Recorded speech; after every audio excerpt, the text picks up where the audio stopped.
Hello and welcome to Lorbek Luxury Cars. I'm Harry and on this edition of the Friday Drive I have for you this, our 1955 Holden FJ Special.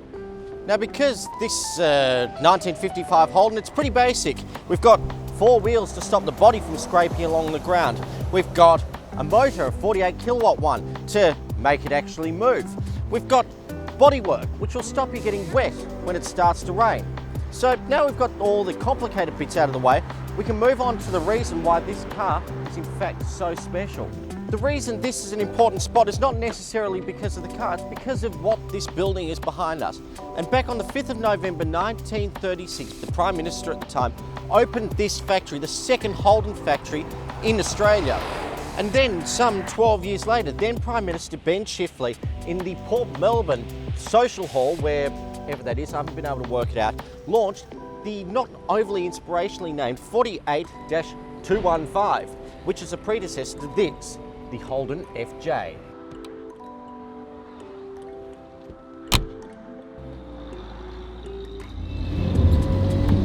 Though Holden is a 164-year-old Adelaide brand, it's really here in Port Melbourne where the whole story of Holden really truly started and actually took off and turned Holden into the Australian icon that it is today.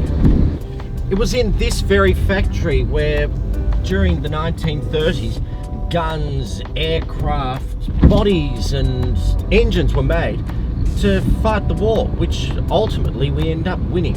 It wasn't until after this that it was turned to a fully fledged automotive factory and that the Holden icon was truly born. And the mark of the Holden factory is everywhere in our part of the world. Developments like this one called Garden City was built to house workers in the booming manufacturing scene here in Port Melbourne back in the day. Walking and driving around here, you do get the sense of a bygone era. Even though this whole area and the car itself is a bit of a time warp, you do get the sense that I guess we've moved on. And nothing symbolises the fact that we've moved on better than the fact that all these houses around here are all worth in excess of $1 and $2 million. And when you get behind the heritage listed facade, you find the highly renovated modern house. And you look at the cars in the driveway and you realise they're not buying Holdens anymore. Fast forward to 2020 and things have moved on at the Fisherman's Bend factory too. Long gone are the foundries and banging of machinery, all replaced by the murmurs and stupid buzzwords of people and middle management. But I guess tastes change, times move on, and the tastes of the modern motorists aren't what they were today.